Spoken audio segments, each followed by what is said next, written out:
Aurreko bideoan ikusi dugu nola egin grabaketa bat Google Meet erabiliz. Ni orain ja grabatzen ari naiz, eta bere abantaiak eta desabantaiak ditu, Meetekin egitea.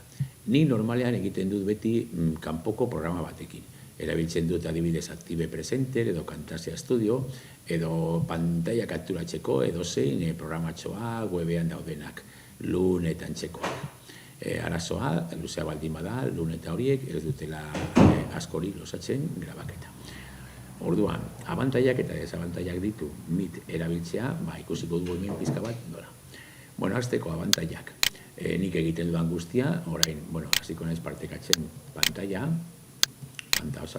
osoa partekatuko dut, eta egiten dudan guztia, hori, grabatzen ari da, eta abantaila da, nik jasoko dudala egiten dudan guztia, hori nire driven, zuzen, eta automatikoki. Baina desabantaila, jasotzen dudanean eta partekatzen dudanean pantaila, nire irudia agertuko da hemen ondoan. Eta partekatzen dudana txikiagoa ikusiko dut hemen. Ez dut aprobetxatuko pantaila osoa nire aurkezpena egiteko.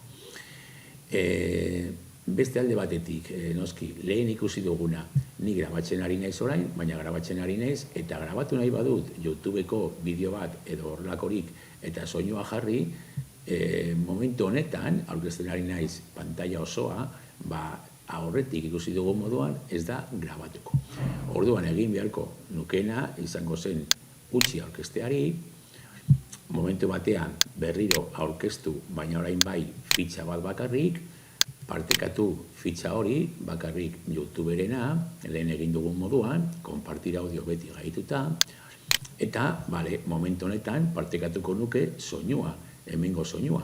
Baina normalean, hori beste pestainak, orain zabaltzen ari naiz beste pestaina bat, eta hori ez da ikusiko grabaketan.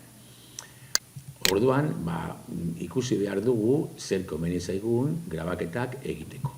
Nik utziko dizuet, baita ere hemen ikastaro honetan utziko dizuet esteka bat Active Presenter programari, bideo batzuei, Active Presenter doan programa bat da, eta oso erabilgarria izan daiteke, grabaketak egiteko. Ez grabaketak egiteko bakarrik, baizik eta gero editatzeko eta jartzeko hori notatxoak edo iruzkinak edo gehitzeko bideoan.